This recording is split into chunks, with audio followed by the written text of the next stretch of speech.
Okay, thank you so much for being here today. I am really excited to be interviewing the wonderful Carol Fickling of Fickling Wealth Management. We're having a little bit of a giggle now for two reasons. One is because I have never worn this color before, and we both ended up wearing the same color for the interview without knowing it. But this is the second time we're doing it in this wonderful world of technology. We had a brilliant interview before, and it didn't record. So we're doing it again. It's going to be just as good, I know. So Carol, thank you so much for being here again. Well, thank you, Carolyn, for asking me again.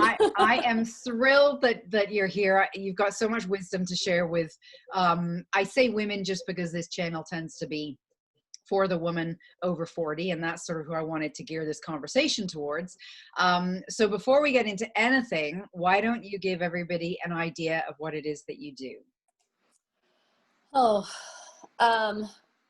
Well, let's see, what do I do? I'm in wealth management at RBC Dominion Securities. And so people will say, well, what does that actually mean? And basically what my objective is to help, my main purpose is what I do is trying to help women with their financial goals. And, you know, we are all very busy all the time. I understand.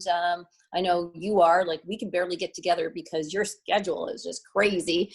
and so, and everyone's the same way, right? All my girlfriends, we try to get together, but, you know, we wear many hats as women, and, you know, we're sisters, we're daughters, we're homemakers, we are caregivers. We are confidants of each other, and we're each other's, you know, best warrior and cheerleading squad, right? So that's the most important thing, is that I understand that women are very busy and that we all have busy lives, but what we tend to put off to the side is their finances and what they should be doing. And I'd like to call it financial care. So let's talk about financial health care as opposed to your own personal mental health care or your physical health care. We all do these things automatically, right? And again, sometimes as moms, we don't have time because we're running around with kids and stuff like that, or, you know, with grandparents that need assistance. So same as, you know, you need that time to do things for yourself. Like, who doesn't love a good massage, right? True. I know I do. And so we have to consider our financial care as well. And as women, again, you know, we have, you know, some differences compared to men. I work in an industry that's very male dominated. There's only a few women in my office, more than there used to be. You know, there used to be not like nobody, and now we have several more ladies in our office, which is fantastic. But we still morph compared to how many men are in this industry. And so I really want to get into doing wealth management because, like, who's going to help the woman? Like, I never felt like I was helped. You know, men start talking to you in their lingo, their jargon. They talk about finances to a level like this, and you just sit there and go, I don't know what the hell he's talking about, right? And that was a concern for myself. So I always wanted to, you know, get into this and help women, but talk to women at their level, like not beneath them by any means, but talk to them at their level and say, okay, you know, this is how things are. You can explain things in a very, you know, concise, understanding way that you're not talking down or talking above people. And I think that's very important, so that everyone feels comfortable. So yeah, I just, I think that, again, as women, we also are away from the workplace more than men are. So either we decide to have children, or, you know, we have to be home to look after our parents, our seniors, because we're in that sandwich generation. You've got kids on one side, you have your parents on the other side, and you're in the middle looking after everybody. And, you know, where do you get the time to worry about your finances? Then we also don't make as much money as men do in general, right? You know, it's all in the news of late is, you know, equality for women and trying to get women into higher positions in corporations are always talking about. And the reason for that is there's very few women who make the upper echelon. And, that's because we are those caregivers, right? And so we don't have the opportunity. So unless you forego sometimes family in order to make it to the big, right? And yeah, I just, I want to try to help women, saying that you don't have to give up, what you're going through, that we can help you still reach that financial goal of yours. And that's another thing too. Women think of goals as opposed to men think more broader term. So what I like to help with is, how can we get to those goals for you? How can I help you obtain those goals? Wonderful. And for the person, for a lot of people, I think they hear the words wealth management, they hear the words investing, and I think, I don't have any money to invest. I don't have enough to be considered wealth. Somebody like that, I know you probably have certain clientele that you work with, but can you talk a bit about that, about if somebody did come to you who said, well, I don't think I'm quite, I don't really have anything behind me or a lot behind me, but I still want to think about something. Would you, or could you help somebody like that? Yeah, I'm always for helping women as much as possible, or actually anybody who wants help. I have clients that their kids come to me for assistance, and they have like $5,000, and they say, well, what can I do? And so I help them, tell them, well, this is the way you can do it. Try to tell them the best options. I give them what they should be buying as well. Here, buy this and hang on to it. Don't do anything, and let's give me a call. Give me a call in a year, and we'll talk about whether or not we should be changing things up. So for myself, it's still helping, regardless if you can deal with me, if you have the financial resources in order to deal with somebody at the wealth management line or not. The most important thing is helping those people, regardless if you're a woman or if you're a man. I strongly believe that everybody should have the opportunity to speak with somebody who knows what the system is all about, and who knows how to handle and talk about the various things that you should think about when we're considering wealth management. Wealth management just isn't about giving me $5,000 and that's it.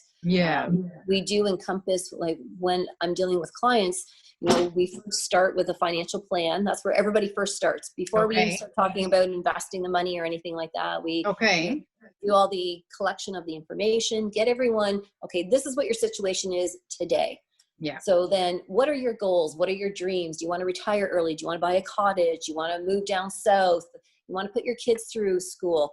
What is it that you're trying to do? So, okay, this is your bundle now. What do we have to get to get to your bundle up here? And so your investments then are geared towards, making those goals obtainable. So how do we get there? What's the length of time that we need to get to that point before you need those funds?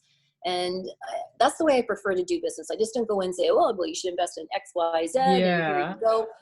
It's really taking a step back, also looking whether or not there's insurance needs.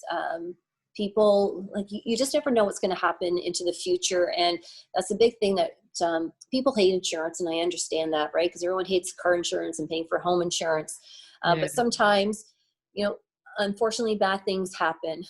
Somebody can end up having cancer. And so, do you have critical illness that, you can have that can help you with having somebody at home, or you can have your spouse at home and help you go through all that. And meanwhile, you get a lump sum payment to go through that illness.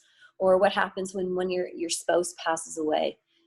That's a big one that, especially the older generation, they let their male spouse look after the finances. That was what the man's job was. That's right. And so, how do you navigate once that person is gone? What do we need to do to help you navigate and get into the finances? Because we set up appointments with the bankers. So we'll have them teach them how to get a new credit card in their own name. A lot of, older individuals don't have credit cards even in their own names. So helping them with that, setting up bank accounts, looking at what they need to do for themselves now going forward. Do we need to set up, how about your bills and such like that? So we really try to help individuals as much as they need. And to me, wealth management means the whole management of grabbing everything together and how can we help you get to whatever it is that you need. That's wonderful. I think I know we said it earlier, there's a lot of parallels between healthy living, like body, physical, healthy living, and this kind of thing. Because I know with health, a lot of times people put things off until their kids go to school, and now I have time to focus on myself, or until some people, I'll lose weight and then I'll go to the gym when I feel comfortable. There's always a reason, or sadly there's an illness. And it sounds like it's very similar with your industry, where and don't mean to generalize, but is it where a lot of women, we have so much going on that is not really top of mind until maybe it's more made to be top of mind? Is that sort of the feel that you get? That is generally what happens. And again, just because we are wearing so many different hats, that we, it doesn't become top of mind, just like you're right. mentioning. And we really have to take that step back, because your financial healthcare really needs to be looked after just the same as everything else. And you want to be proactive so that you're not being reactive after something occurs. Yeah. So okay. Even if it's, doing a little tiny steps all the time, it's better than not doing anything at all.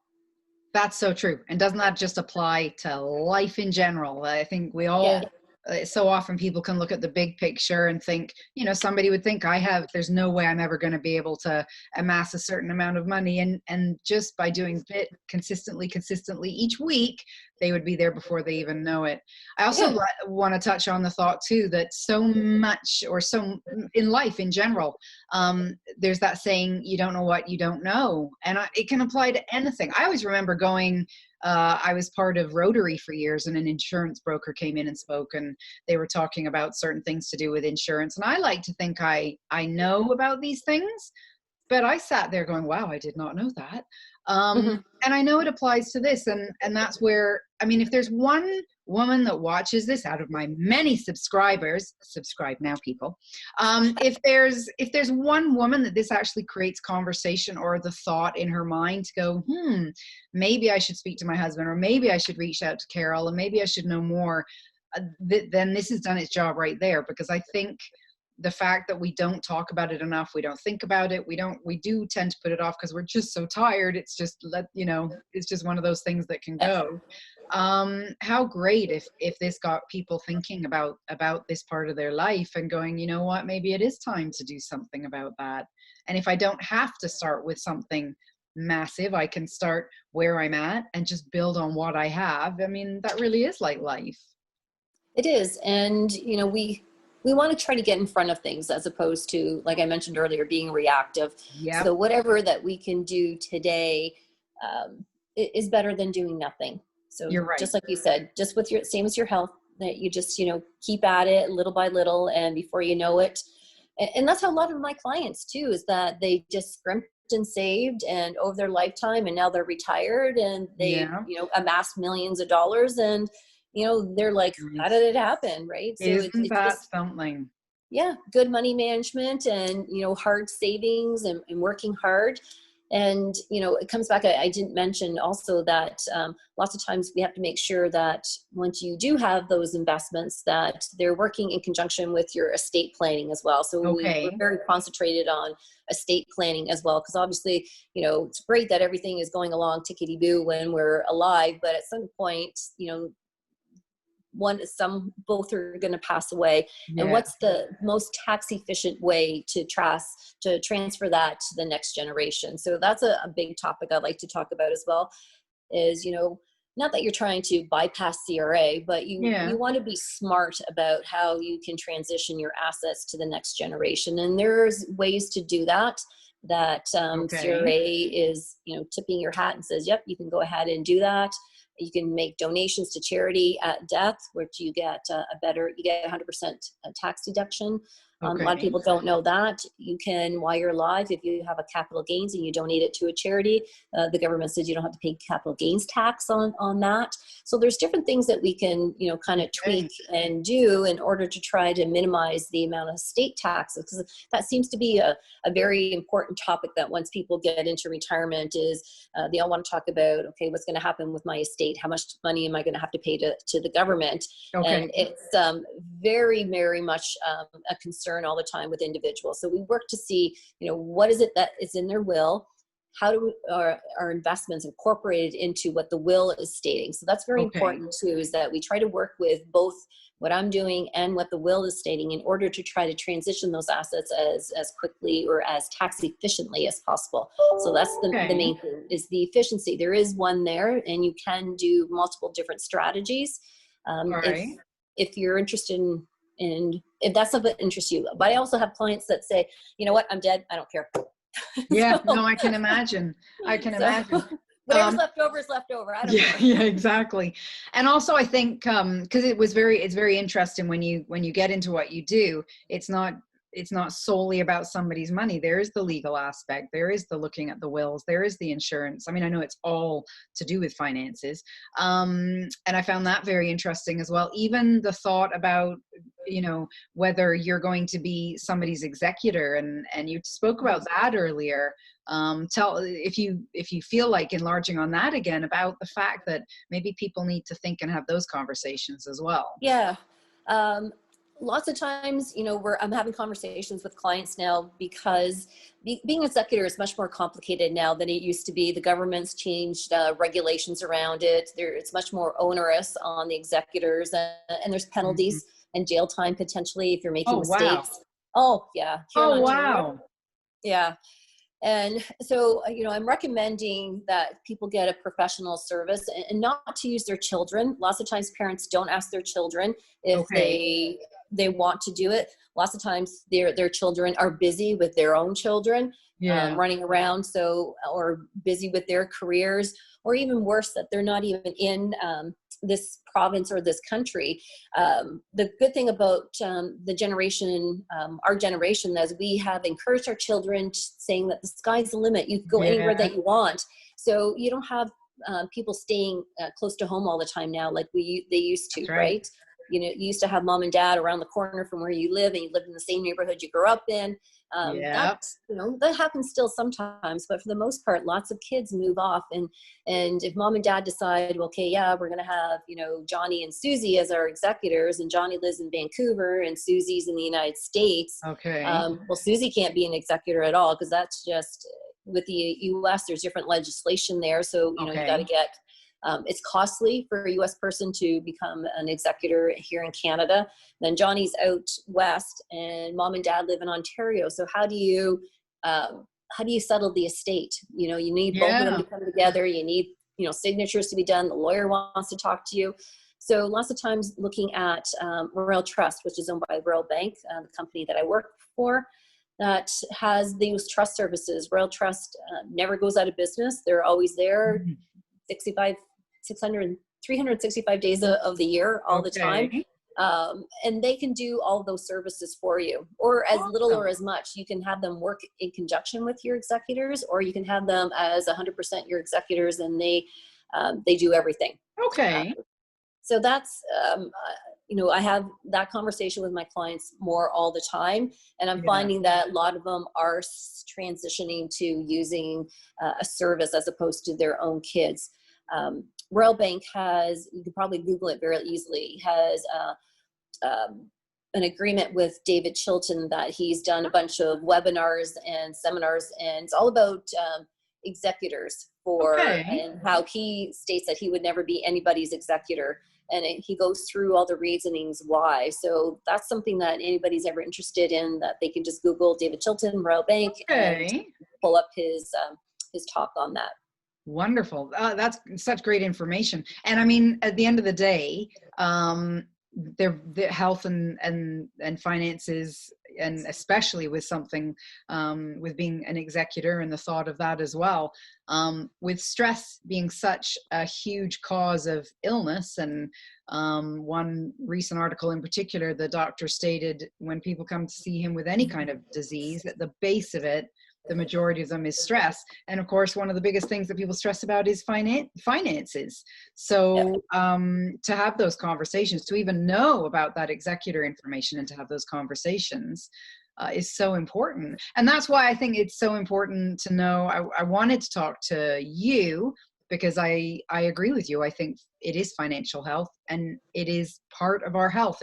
If we're confident and relaxed, and just we know what's going on with our finances, that takes a whole load off our mind and our stress level too. So before because I know we're going to talk about strategies, I got two questions for you. The first question is, tell me or everyone how you got into doing what you do. Was it, I woke up one day and decided this is what I wanted to have and do, or was it a pretty organic journey that took you along a path?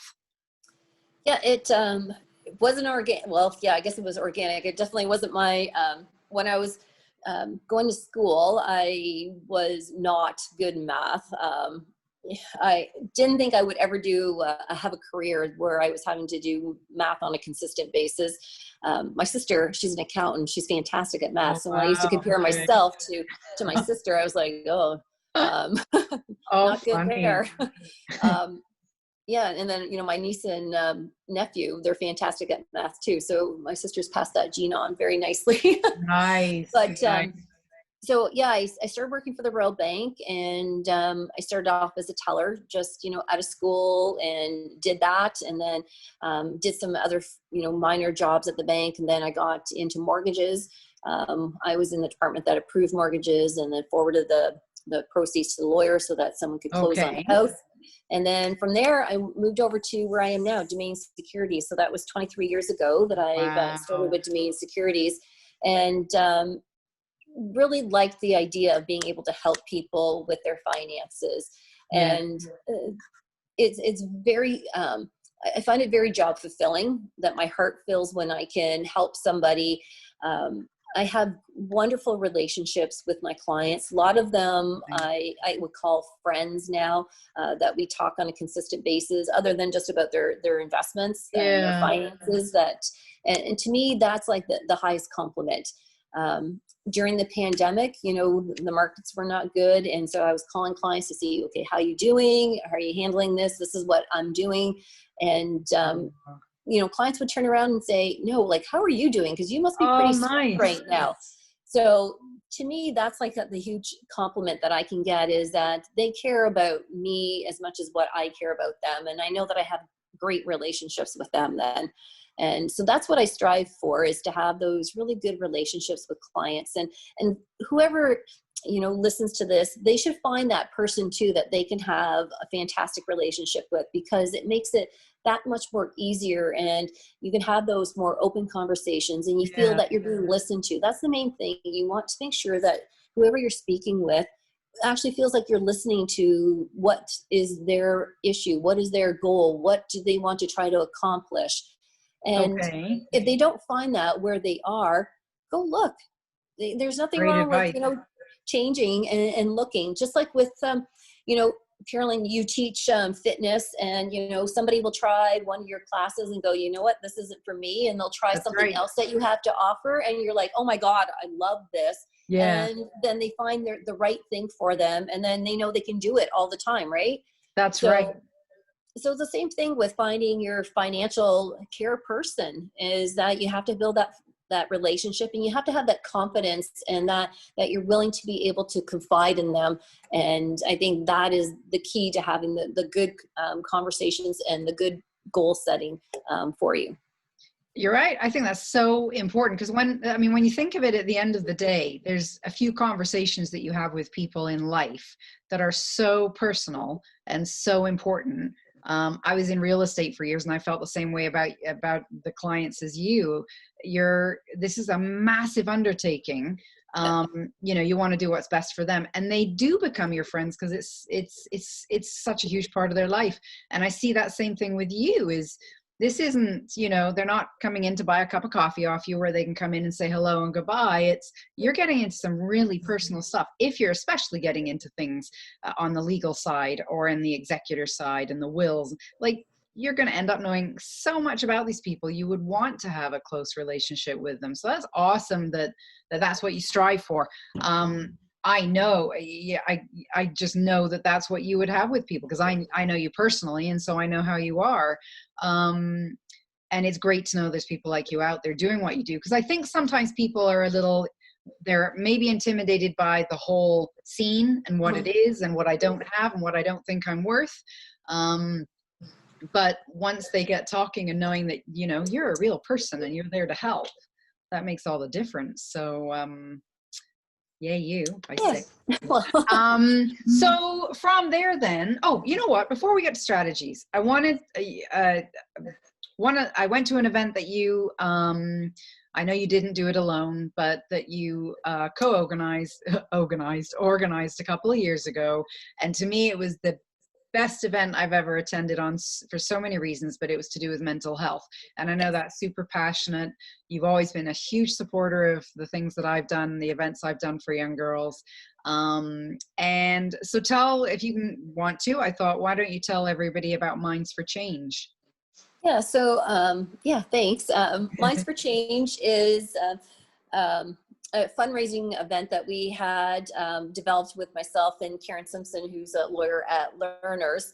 And we got together deciding, okay, what can we do in the community to help out? And I saw on CTV London News about this group, and it's called FEMAP, so which is First Episode Mood and Anxiety Program, which is a self-referral program for mid-teens to early 20s if they're having any mental health issues that they want to go talk to somebody about.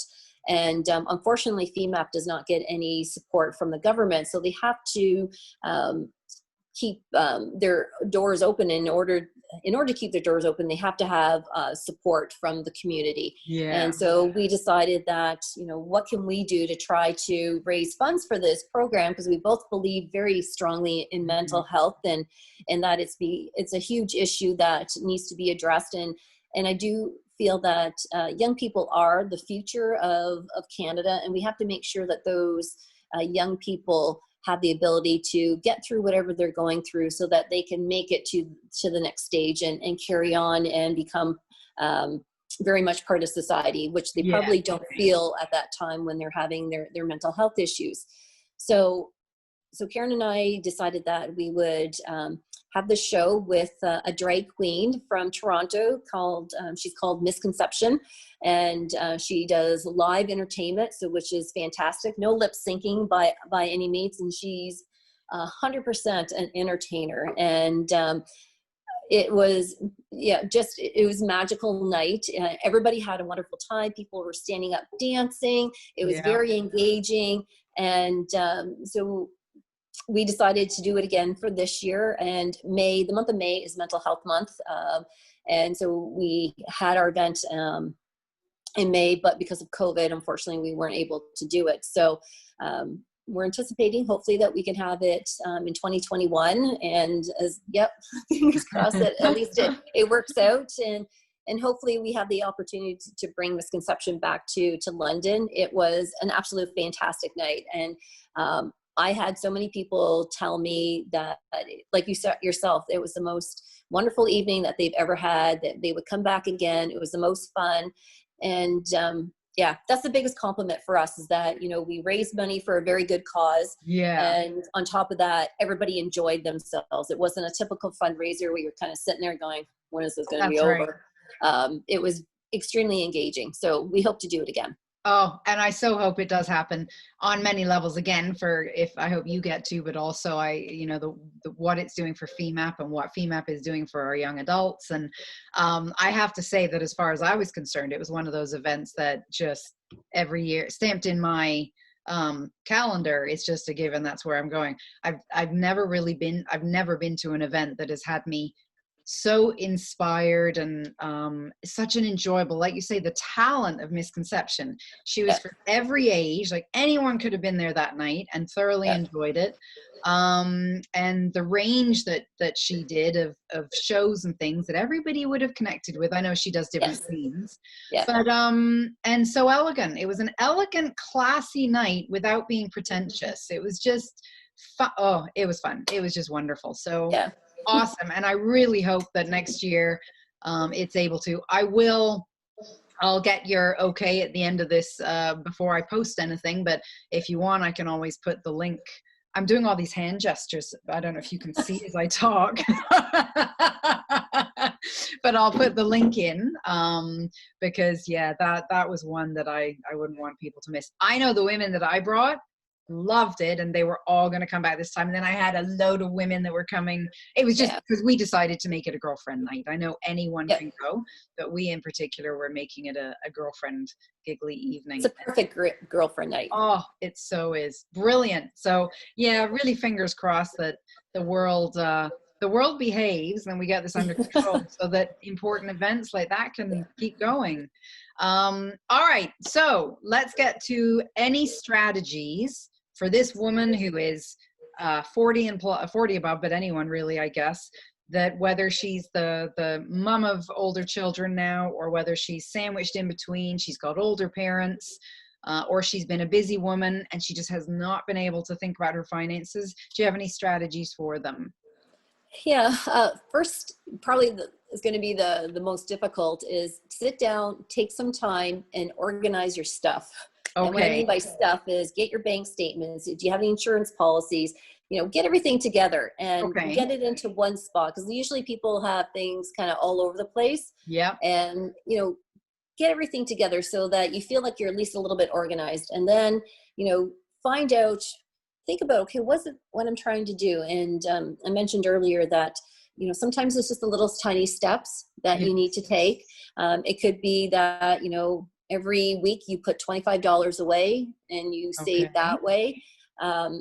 If that's, you're looking for something a little bit more, then, find that person who's going to be your new person that you're going to, have honest conversations with, be honest with the person. If you can't do that, then find somebody else and talk about what your goals are. And they don't have to be the same as your spouse.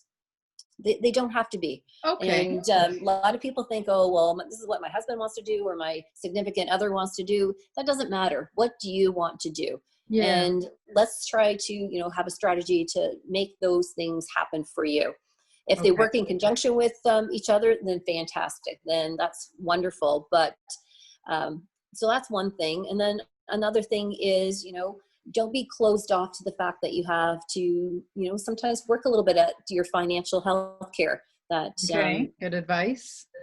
Some people, kick it down the curb, and like you mentioned yourself about, their diet, exercise, and things. It's just as important. And probably the last thing I would bring up is that there are little things that can help tweak. And another one, for instance, if you work for a company, a lot of companies have matching programs. And, I talk to clients that are not taking advantage of that. So that's free money that they're not taking advantage of, that a company has to offer. So, sometimes let's, look at your benefits and what you have through your corporation and what can we do to try to utilize the offerings through there. So that's another option to consider that people don't necessarily take their employer up on. Interesting. That's very interesting. Wow. Yeah. So it's really, and like anything, and I think maybe some people don't want to pull everything in together because they're frightened of what they might see. Yeah. But I also liken that to wellness too. Somebody doesn't want to necessarily weigh themselves or to find out the picture of where they are, but find out where you're at right now, because that is going to tell you how and where to go. You don't have to consistently do it. So I think it sounds like the same. Like they might be a bit scared to pull it all together, but take that time to do so, because then you have your picture of where you are, and that then helps you do a game plan, which is so important. So you got to start someplace, right? So let's start small and then we'll work up. Well, as I say, I really do hope that this starts conversations. I hope it gets the thoughts, just working in women's minds that see this. And I hope it then creates conversations they need to have, whether it's with their spouse or whether it's with a lawyer or whether it's with someone like you or you people, her. Because then that's what this is about, because it totally is part of our health and makeup and everything. So thank you so much for doing this.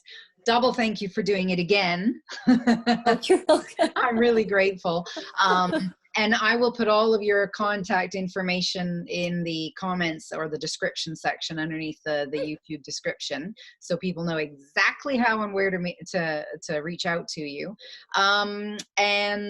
This will be I'll be loading it, airing, whatever you want to call it, at 7:00 on Thursday. So I'll send you the link as well.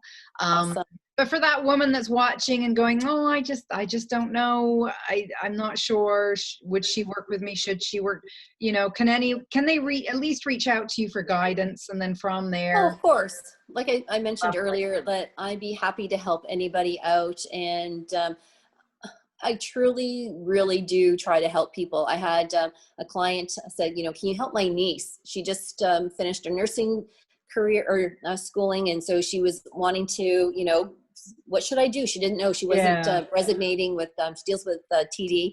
Nobody there seemed to be helping her and getting her like the answers that she was looking for. She's 28 years old.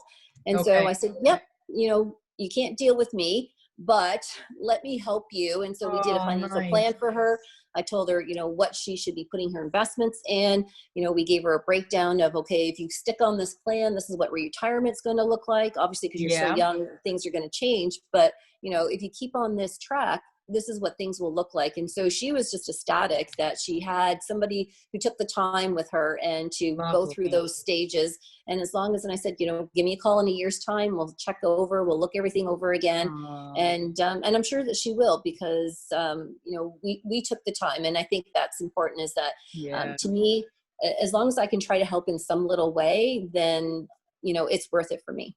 That is so kind. I know that, you know, I hear out there what I hear, and I don't necessarily hear a ton, but what I get the feeling is that women don't necessarily think about or know what to do, where to go, how to do it when it comes to investing or finance and stuff like that. But I also hear the younger generation don't. Like when I was doing my Bring It things, if I put questionnaires out there, what would you like to know? So often it was how to budget.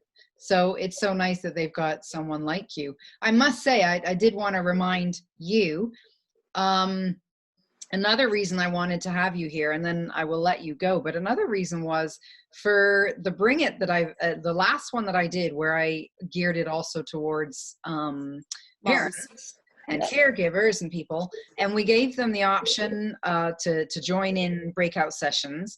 And you did a breakout session there, and I remember all of the breakout sessions were fantastic, don't get me wrong, but I do remember going in that room, because it was like, okay, time's up, I got to go switch the speaker, and walking in there, and those mums, you were doing question and answer with them, and they could have gone all day with you.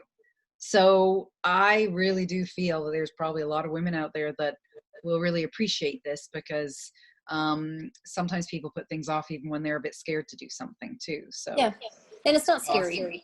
No, that's right. Just I was going to say get rid of you. I didn't mean rid of you. Reach out to you, and they'll see that it's not. So, well, thank you so much again. I will end this, and then on the other end of it, I'll have a little chat with you. But thank you so much, and this has been really helpful. And I will put all the information up with the video. Sounds great. And thank you for watching. Thank you. And thank you everyone for watching. And please reach out if you have any questions, and especially reach out to Carol if you have any questions as well, and she can help you. Yep. So have a wonderful night, everyone. Thanks.